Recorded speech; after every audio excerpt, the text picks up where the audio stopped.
this. Okay, so jolly good. I know we've all been just having a little chat first of all. However, the Montreal cognitive assessment here, this is what we're going to be covering today. And this is what we would do with our clients in the first session once we have created the rapport, once we have made it all about them, and we say this is a baseline assessment because we are not, we don't diagnose. Okay, this is not what we're doing. And it was interesting actually on my when you were all in my presentation at Hypnothoughts, and I did and I was doing this because I know people actually have quite liked to do it just to see what it's like. It wasn't this one, it was another one, and I got a feedback saying sort of like, you know how Hypnothoughts, they give you feedback on your talk. Somebody had said that we're hypnotists, we don't diagnose dementia. And I'm like, and I don't think I said we were diagnosing dementia in it, but anyway, so, and it's annoying because you never get to be able to say back to that person, actually, I wasn't, it's a baseline assessment and that's what we do. So, but I do want to really make sure that we all understand that we are not diagnosing dementia here. And I have a lot of these sometimes with me because, and I'll do it with somebody who say doesn't want to stop drinking alcohol so much. They want to, but they don't. But they do, but they don't. So I might, and is it manipulative? Yeah, probably. I might actually do a cognitive assessment with them, and then they'll just go, oh, and I'll go, well, unfortunately, that's what you can get, alcoholic dementia.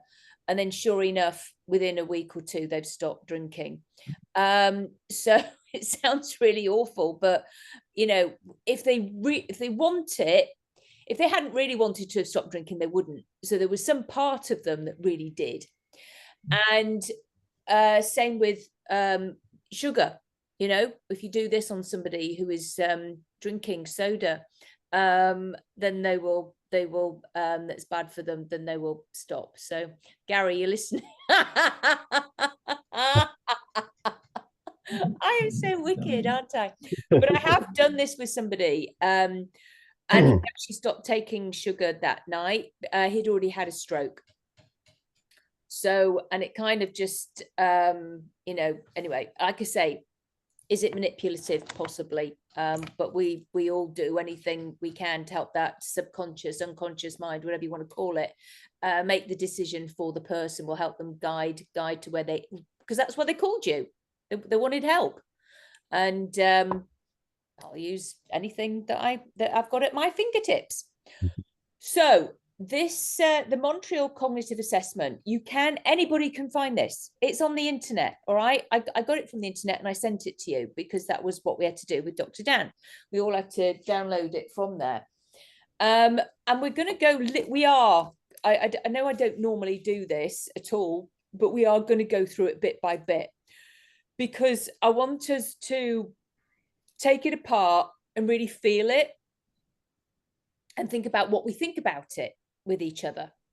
And if we need to do it again next week, we will, because we've got plenty of time to be practicing this on each other to make sure that we are comfortable, because this is to me one of the a very important part of what we do as Lighthouse Brain Health Associates, is to help give a baseline for our clients so that we can see when they get into rementia, regaining of cognitive abilities. There are various assessments. This is not the only one. Excuse me, I'm just going to come down here. The one that I did with all of you is called the SLUMS examination. My understanding is that this one, and I actually prefer this one, but apparently that is now been what's the word? Patented? Or what's the other word? It's anyway, apparently something like that, Gary, and you're not allowed to use it, but because I've got them, well, they're not going to know I'm using it. I I actually I personally find this one easier to use than the Montreal one, and I've just realized actually, so I might have to scan this and send this to you, because that is the one.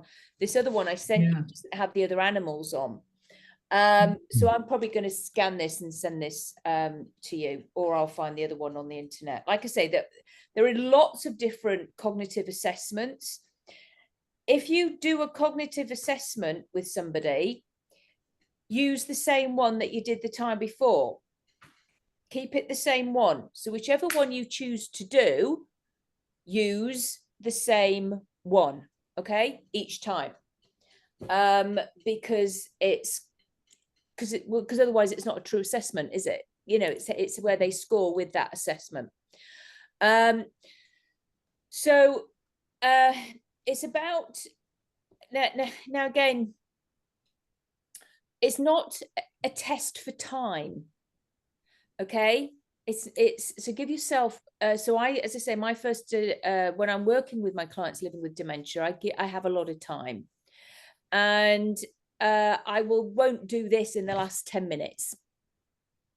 What would be the point of that? So this is probably about after my first hour of being with them, and getting to know the person and building that rapport. Okay, I give myself plenty of time to do this, and that again goes with everything when we are working with somebody living with dementia, and this is what we want to impart to the care partners as well, is time. It's not a rush. It makes for anxiety, okay, and we're not there to create anxiety at all. We're there to be, you know, as gentle as we possibly can. And so if we're going, oh, yeah, it's well, what's that? We're not teachers, okay? So if we go through the alternating trail making, which is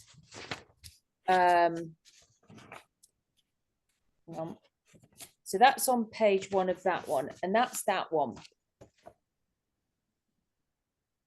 I don't have those. I just have a written thing. I didn't get that part. You didn't get that one? I sent that one through as well. Have you got that one, Gary? Yeah, I got both. You got both? Okay, yeah. I don't know what I did. I'll have to. No, don't worry. I think did I send them in 2 different emails?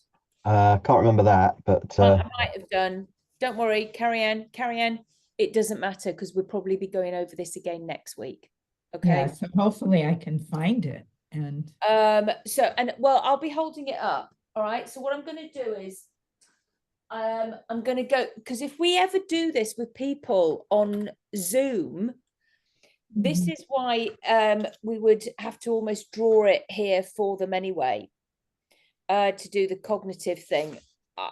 And it's tricky. That's why I prefer the other one, actually. If I was doing somebody with Zoom, they were 2 different emails. They were in 2 different emails. Yeah. That's the problem. Then I yeah, that's okay. Don't worry. I'll go back and get it. Yeah, it's so the idea, and actually, I'm not being funny, but I actually find that one was quite difficult myself. That one, the 1A to B. So it's about linking things, and so I'm just going to read it through. You've got it as well, but yeah. I want to. This is the only one I'll probably, because it's really important. Well, everything's important, but this one is like, well, maybe it's just me that finds it difficult. I don't know, but I know with my other colleagues, they found it tricky as well. So the examiner instructs the subject, please draw a line going from a number A, from a number to a letter in ascending order. So begin here. So I'm just going to draw it on here, Carrie-Anne. So they've gotten the number 1 because you don't have it here. And then they've got 2 and then they've got a B, and then they've got a 4, and then they've got a 3, they've got an E up there, and then they've got a 5 there, and they've got a D, and then they've got a C. So the person has to go from, you see, I find this relatively difficult to explain to somebody who has got a neurocognitive disorder. Okay, so we're saying to them, please draw a line going from a number. So we're starting with number 1, though, from a number to a letter in ascending order. So begin here, point to number 1, and draw a line from 1, then to A, then 2, and then B. So what we're asking them to do is to do this, and then the A has to go to 2, and then the 2 has to go to B, and then the B has to go to 3, and the 3 has to go over to C, and the C has to go over to the 4, and the 4 has to go to the D, and the D has to go to 5, and the 5 has to go to E. Yeah. Now, did that make sense? Mm-hmm. Yeah, Yeah. that makes Yep, sense to you. totally. Okay, so that's what we're asking them to do. Okay, so the scoring, allocate 1 point if the subject successfully draws the following pattern, so that, without drawing any lines that cross. Okay, so you've got that written down in front of you, because I'm reading it from here, Yeah. Carrie-Anne. Yeah. And I haven't crossed in any crossings. So any error that is not immediately self-corrected earns a score of 0. So now that scores, if you like, through how many does it actually score? Does it say how many that scores? Can't see it says anywhere. No, I think it might just score 1. Okay. So it's so that's the alternating trail maker. You're right, it doesn't actually say how much that one is, but it does on this one. It's only got 1 little mark for it. I think that should earn 5.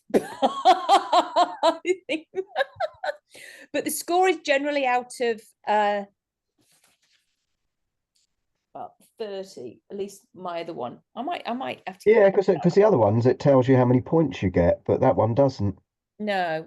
So Oh, maybe that's so. Okay. Hang on, it probably does in my one here.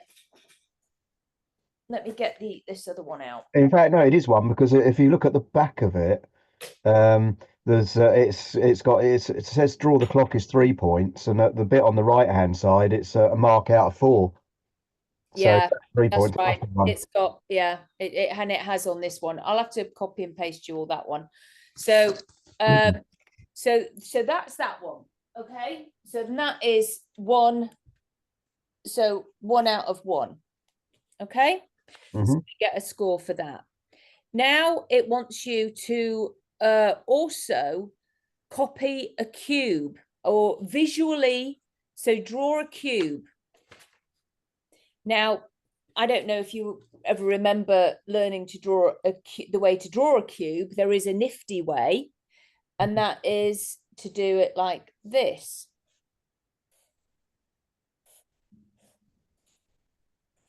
And then you do that, that, and that.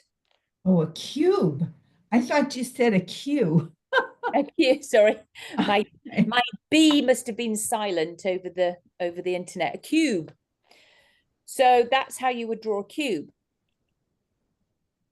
Now, if you never learned that at school, drawing a cube is pretty difficult. If you didn't learn to do the 2 squares, one on top of each other, and then just fill in the lines. Yeah. So a lot of people might get that wrong. So any questions on any of this so far? Not over. No. Okay. So you all know how. So do you know how to draw a cube? Just about. I didn't learn that at school, I must admit. So the two square, so let me see your cubes. I was kind of doing it on an angle. But there's my cube. Yeah, two, yeah. Two boxes. Come on then, Gary, show us your Well, cube. when you put it on a little tiny bit, will it show? I'm not even sure it will show, will it? Oh, there you go. Oh, I saw it for a split second before it went purple. Yeah, I think. Okay, I got it. Yeah. I got it. Okay. So that's how you do it, all right? But you can imagine a lot of people, if they don't know the trick, would like get, if I didn't know to do that, I would have a hopeless time. Yeah. Okay, so and this is why I don't mind saying let me ask you this. Do they give you the picture of the cube? Yeah, they say copy it. Copy it. Okay. That's a lot easier. Right. Yeah. Then I would, that's easier. Yeah, but can you That's not easier. I mean, they're both easy. But when you can see it, then you can actually see that there's two squares and the squares. But people don't, because they might draw the little triangle there. Oh. And then that, and then it's like, they might not. Yeah. Yeah. Okay. Well, as long as they end up with a cube, surely it doesn't matter how they draw it. No, exactly. But it's like I say, the whole thing is, I think this is tricky. Unless you know the little trick of the thing on top of the other one. No. So now the next one is we're asking them to draw a clock. Okay, so visually, so these are all visual skills that we're asking them to do. Let me just go over about the cube, because it actually says it on here. So the examiner gives the following instructions pointing to the cube. Copy this drawing as accurately as you can in the space below. 1 point is allocated for a correctly executed drawing. Drawing must be 3-dimensional. All lines are drawn, no line is added. Lines are relatively parallel and their length is similar. Rectangular prisms are accepted. A point is not assigned if any of the above criteria are not met. So, and I know I'm just literally, I am reading it from here. So now the clock. Now, when any of you, or with any of your family, friends, and you think someone is showing signs of decline, you can always say, do you know what, let's play a game and let's see if we can remember how to draw a clock. Because I think, is that a clock behind you, Carrie Ann? I don't know, I can't see properly. But so many people, I don't have a clock. People don't have, not many people have clocks. I mean, I no watch on. No, I was thinking of that. If it were a younger person, they would maybe have a real difficult time because they don't necessarily see clocks anymore. No, and I wonder if they even learn it. Might have them, but even those have gotten digital. But everything's digital, and do they even learn how to tell time at school anymore? Yeah. Do they? I don't know. They possibly do. I have no idea. I guess they just read it off the phone. It's 6:31. I've just read it on my phone. Well, yeah. I mean, do they teach time? How to tell the time on a clock? Yeah. It's quite interesting, isn't it? So it's so would they know how to we used to have those awful sums, the 24-hour clock. Do you remember? The 24-hour clock, I've never heard of that. Yeah, we used to have. They use that in the military and stuff, don't they? And science. Yeah, they use Yeah.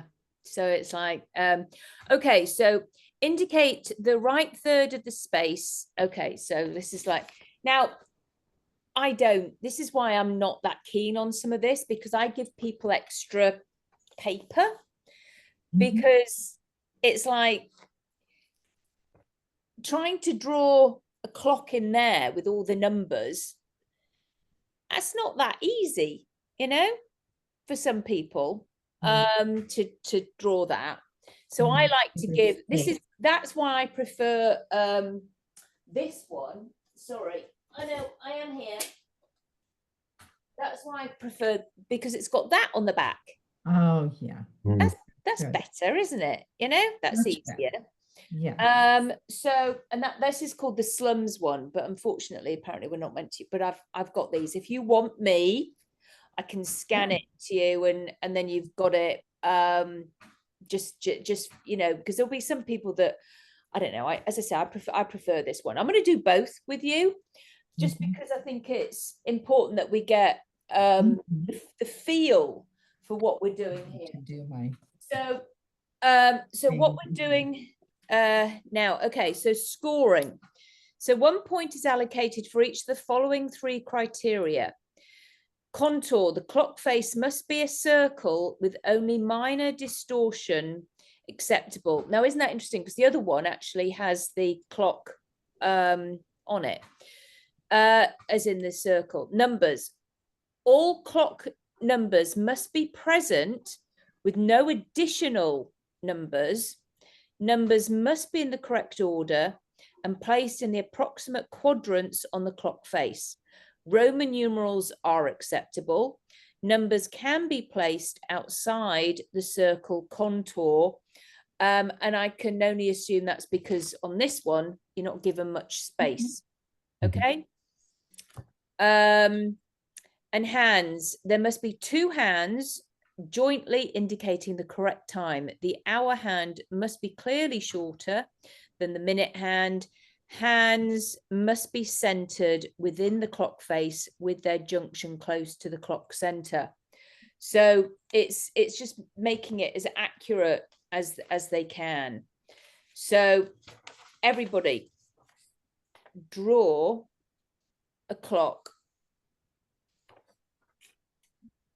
on a piece of paper with the numbers, and with the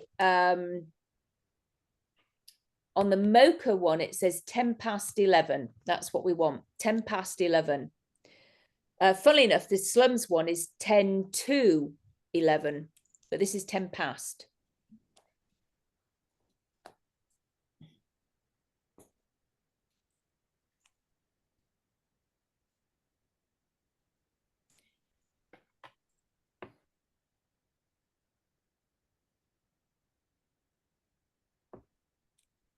Let's have a look. So I think my 9 and 3 should have been down here more. That's how I kind of squared it off. Just bring it into the middle a bit, Carrie Ann, so I can see it. You see it? Oh, there you go. So the bottom of it was a little bit larger, I think, than the top, or I should have brought the 9 and the 3 down a little bit more. Well, it looks fine. No, it looks absolutely fine. So what you would get 3 out of 3 for that from me. So this is why I'm doing this. It's not because of testing anybody. It's because I want us to see the variations.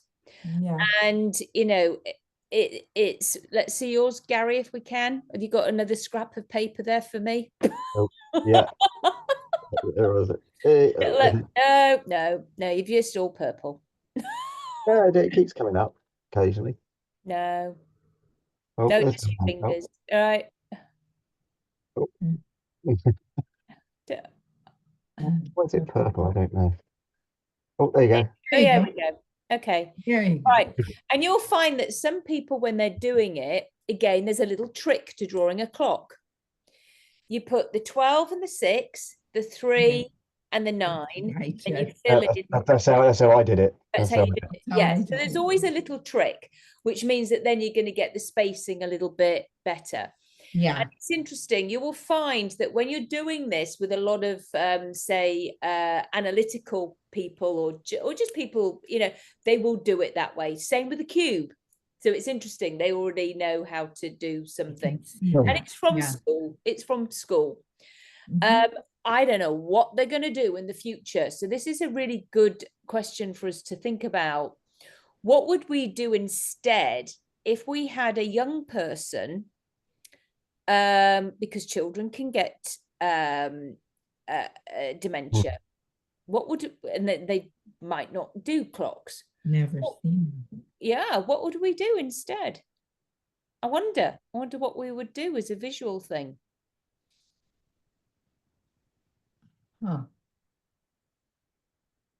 Yeah, it's interesting, isn't it? And so there's a colleague of ours, Henna Hussein, and I've only listed, this has literally just popped into my head right now. She does tree drawing, but I wonder if we could get somebody to draw a house with 4 windows, a chimney, a door, and you know, a little fence and a tree. So it would just be interesting to see what they draw and what they come up with, and if they can follow instruction. 4 windows, a door, a chimney, a roof. Just I don't know, I'm literally throwing that out there, because at some point I think they're going to have to change this. Yeah, it's a time thing. It is a time. Eventually they will have to change it. And they, you know, it might be questions more digitally inspired. Yeah. It'll be Of course, you could show them the picture of a clock. I don't know, see if they could transpire that. I mean, just like the cube, if they saw a picture of the cube, it's easy to determine what to do. I choose to know. Yeah, it's quite interesting, isn't it? Anyway, I'm just throwing that out there. Okay, so we know about the clock. Now we've got this is interesting. It's got naming of the animal, and for some reason that's not, they're not all on this one, but they are on here. So and we would think that would be potentially relatively easy. Okay, a lion, a rhinoceros, and a camel. You would be surprised. You know, I've actually done this test on somebody and literally they scored 0 out of 30. Oh, wow. They couldn't draw anything. It was like, I mean, I've actually got the here. I've actually got the assessment here still. It's jolly sad.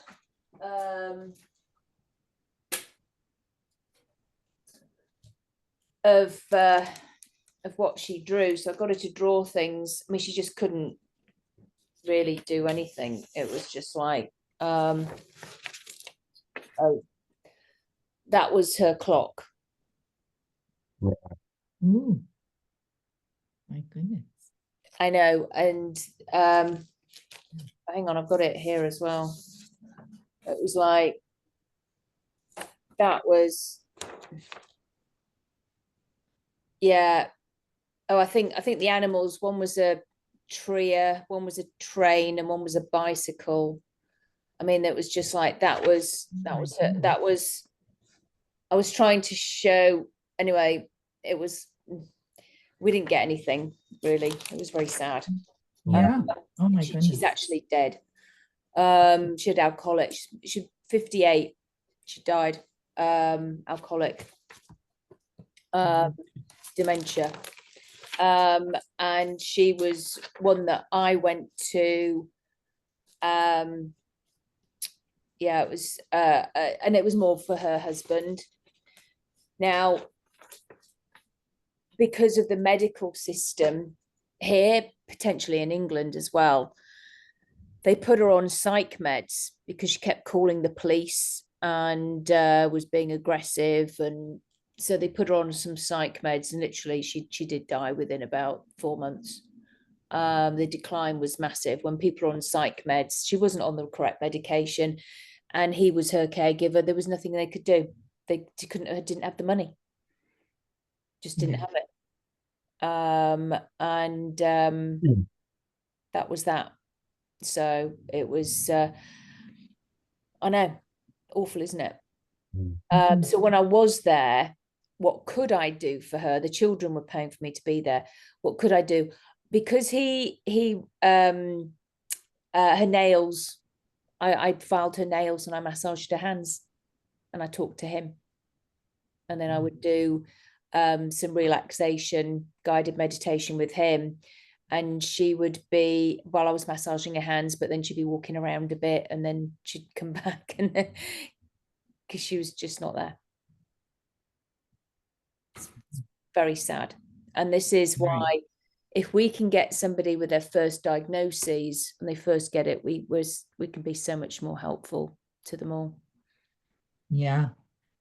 It's interesting to think of, you know, I'm thinking of her and what caused her to drink to the excess of, you know, getting this. And then I think to myself, well, maybe she was trying to forget through the alcohol. That's what she was trying to do, forget whatever. And then she really did. And then she really did forget. Yeah. Completely. Interesting, isn't it? Yeah. And we don't know, because I'll never know. No. I'll never know what led her to that. But she did stop drinking, but the damage had been done. Yeah. And I've got another lady, again, hers is alcoholic dementia. She's just got, when it's very quick, very rapid. It's just a different type, because there's over 100 types, and it's hard to guess which, you know, for them to diagnose which one it is. But it's it's sad, and that's why everything in moderation, you know. Yeah. That's what we need to say to everybody. Live, enjoy, because of course we never know what else might happen. However, everything in moderation with everything. That's in my opinion. Okay, so we have the animals, and then we've got the memory. Okay, so the examiner reads a list of 5 words at a rate of 1 per second, giving the following instructions. This is a memory test. I'm going to read a list of words that you will have to remember now. And later on, so listen carefully, when I am through, tell me as many words as you can remember. It doesn't matter in which order you say them. And then mark a check in the allocated space for each word the subject produces on this first trial. When the subject indicates that they had finished, has recalled all words, or can recall no more words, read the list a second time with the following instructions. I'm going to read the same list for a second time. Try to remember and tell me as many words as you can, including words you said the first time. Put a check in the allocated space for each word the subject recalls after the second trial. At the end of the second trial, inform the subject that they will be asked to recall these words again by saying, I will ask you to recall these words again at the end of the test. Because this is actually one of the hardest things that people have. And the words here is in the memory section. And I don't know if it's, and that is on this bit as well, above the, right at the top there on this one, Gary, but you didn't take this one off. So we've got the words are, and you can write these down if you want, face, velvet, church, daisy, red. Now that's the rate you would say it. Okay, 1 per second. So, and then we would be asking them to say it again, for them to say it, and then for them to, now, funnily enough, there's no points scored for any of that, because that's what you're asking them right at the immediate time. So if I said, so Gary, we'll do it on you, face, velvet, church, daisy, red. Yeah. So now I would, and hopefully you haven't got that in front of you. Now repeat that back to me. Look at me so you're not watching what you've written down. Repeat that back to me. There was a red, face, church, daisy, and velvet, but not necessarily in that order. No, and it didn't matter. Okay. Okay. So he did that in the first time. So I would tick, tick, tick. And then you say it again All right. So they've got 2 goes at remembering this. Okay. So that's great. So I'm just going to say it again. Face, velvet, church, daisy, red. Okay. So have another go. Yeah, so red velvet church, daisy face. Okay, he's got a little daisy face. Okay, so that's how, so that's great. Now remember them, please. All right, remember them, Gary, because now we move on, because we're going to ask that again at the end. All right, so now we move on to some other questions. So we're asking the person now to remember those words. So now we're going on to some math questions, maths for us English people. And this is the attention bit. It's number 6 on page 2 that you've got there, Carrie-Anne. Yeah. Forward digit span. Giving the following instruction, I'm going to say some numbers, and when I'm through, repeat them to me exactly as I said them. Read the 5-number sequence at a rate of 1 digit per second. So I would say 21854. Okay, so Carrie-Anne, you would then say that back to me. 21854. Excellent. Okay, so you now get a little mark. Okay, so you get a tick. All right. Backward digit span, giving the following instructions. Now I'm going to say some more numbers, but when I'm through, you must repeat them to me in the backwards order. Read the 3-number sequence at a rate of 1 digit per second. 742. Okay, Carrie-Anne? 247. Excellent. So now you get 2 out of 2. Okay, so that's how you would do that. So we're not rushing it. We're being matter of fact, and just moving on at a nice pace. Yeah. So allocate 1 point. Okay. Okay. The examiner reads the list of letters. So now we've got, where's the next one? Oh my gosh, I can't even see. Oh yes, here's the letters. Read the list of letters. The subject must tap with his hands at each letter A. No points if there are 2 errors. Okay, so okay, so I'm going to say these letters, and Gary, I can't see can I see your hands? Yep, 2. Have you got 2? I know, but sometimes you go purple. Sometimes they disappear. Okay, so I'm going to say these to you, and every time I say the letter A, you're gonna I want you to tap your hand once. If I say a different letter, do not tap your hand. All right.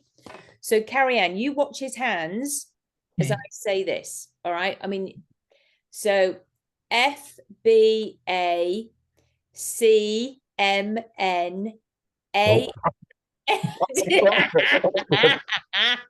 It's predicting. Look at Your accent. Oh, it's my accent. I'm English. Donut. Oh. That's northern though, isn't it? It is not northern. Province. Oh my goodness. Okay, so funny. All right, I will start again. FBACMNA.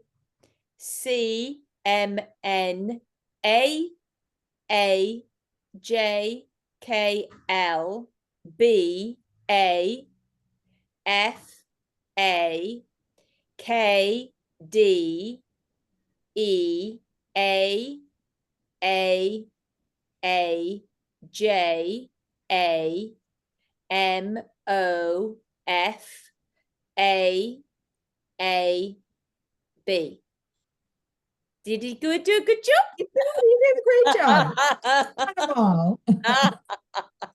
So you could do that, or you could do, so whichever you want to do. Okay. So it's like, and but it's like 1 per second. You know, so okay, so anyway, you scored a point there. All right. So there we go. So this is, now we've got these serial numbers. The examiner gives the following instruction. Now I will ask you to count by subtracting 7 from 100 and then subtracting 7 from your answer until I tell you to stop. Give this instruction twice if necessary. So this item is scored out of 3 points. Give no points for no correct subtractions. 1 point for one correction, subtraction, 2 points for 2 to 3 correct subtractions, and 3 points if the participant successfully makes 4 or 5 correct subtractions. Count each correct subtraction of 7 beginning at 100. Each subtraction is evaluated independently. That is, if the participant responds with an incorrect number, but continues to correctly subtract 7 from it, give a point for each correct subtraction. For example, a participant may respond 92, 85, 78, 71, 64. Where the 92 is incorrect, but all subsequent numbers are subtracted correctly, this is one error and the item would be given a score of 3. Okay? Does that make sense? Yeah, I think this is another one they're going to have to change in the future. You try finding a youngster that can do maths without a bloody phone or a calculator. Yeah, I know. It's really interesting. My husband was a high school math teacher, and this was a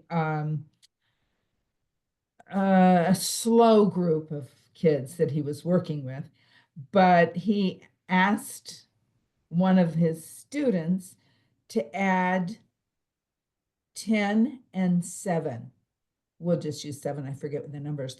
And the student was thinking, and he's thinking, and he's thinking, and he goes like this. Hold it. I've been off all summer.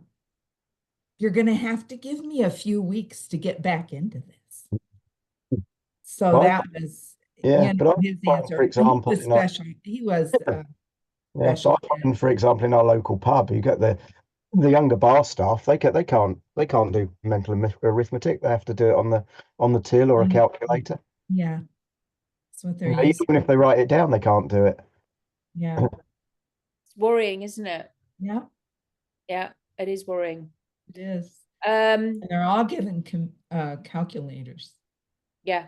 In class, so we have so start from 100. Gary, will go with you. Right. Okay. That's -7, so that's 93. Oh, do I supposed to keep going? Am I? So right. So that would be 86.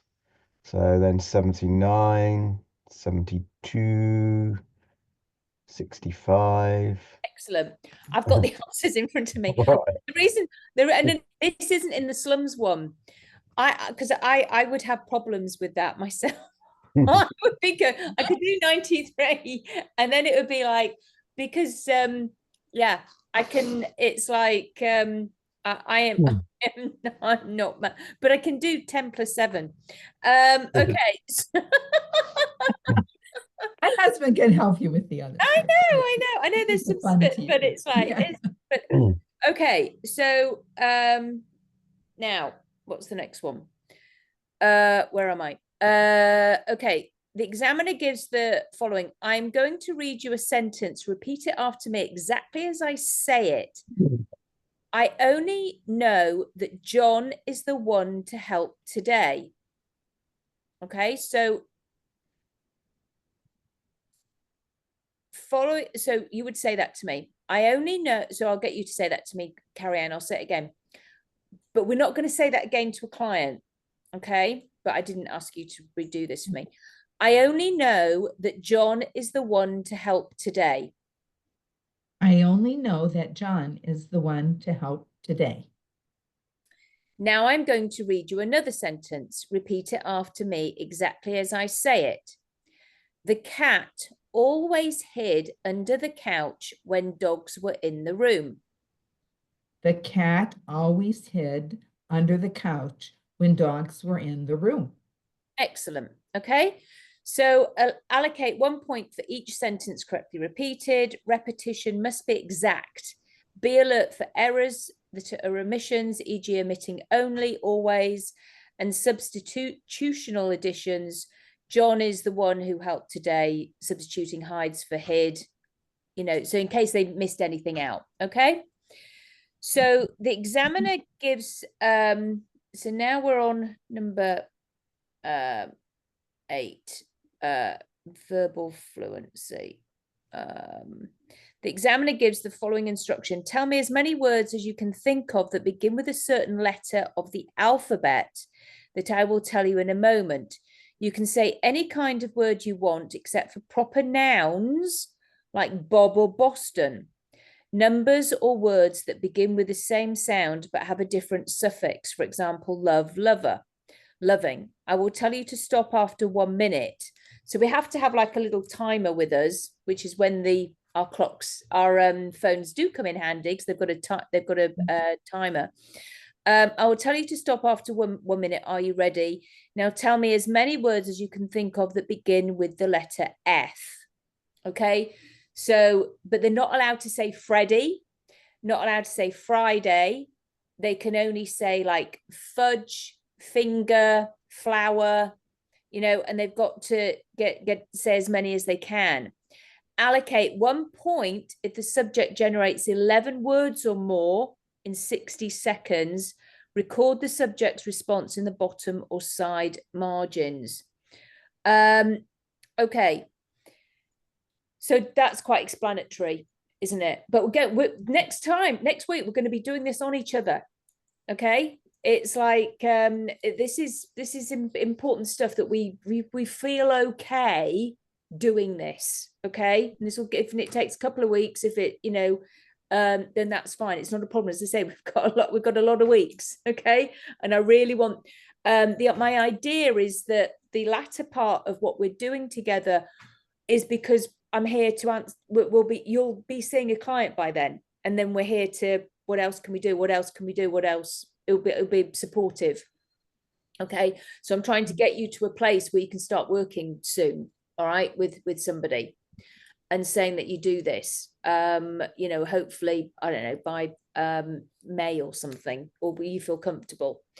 So the examiner asks the subject to explain what each pair of words has in common, starting with the example. Tell me how an orange and a banana are alike.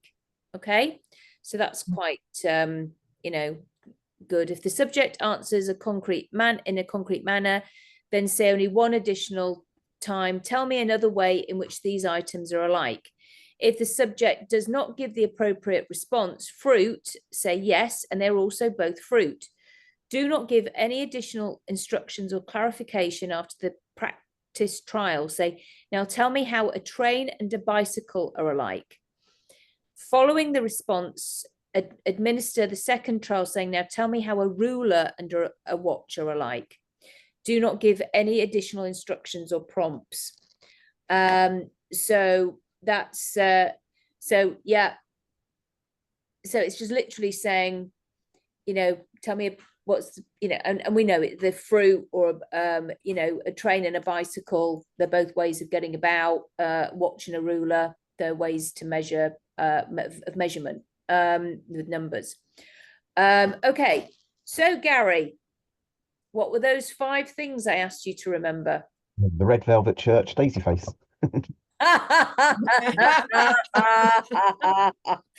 He was right on that. Oh, he was. I'm still thinking, oh, what? I know. Again, because I knew I had to remember it, of course, I did the old NLP thing, whatever, that I put a phrase together. I put them in an order where they would mean something. Otherwise, if I was just trying to remember the random words, it might have been harder. Yeah. And you will find that people will use techniques. Yeah. Yeah, I was using pictures. Right, when they do this. Okay. Yeah. So okay, so we've now you've remembered all of those. Okay. And again, you know, we ask people the date, the month, the year, the day, and the place and the city that we're in. And then they score 6 out of that. It's out of 30. This is really important to remember to tell people their score is out of 30. Because if they say to you, what did I score? And you say 19, a lot of people will think that's 19 out of 100. Yeah. Or if they score 25, they'll still go, that's out of, in their head, because most things are out of 100. Yeah. True. Yeah. So it's and that's really important to do that. Okay. So we are going to stop there. And we're going to cover this again next week. Okay. It's because we'll just carry on. All right, on this, we'll be doing this for a couple of weeks. Because it's important, in my opinion. Okay, that we really understand what we're doing with this, and then we'll be having a go, and then maybe the following week. But it's yeah. I think it's for me, it's just one of the, as I say, with everybody else, they found it one of the trickier bits to do. So I'm going to stop our recording there. And any questions though before I do that? And everybody happy with that? But that we're going to be going over and over it? Yes. Yeah. Okay. Yes.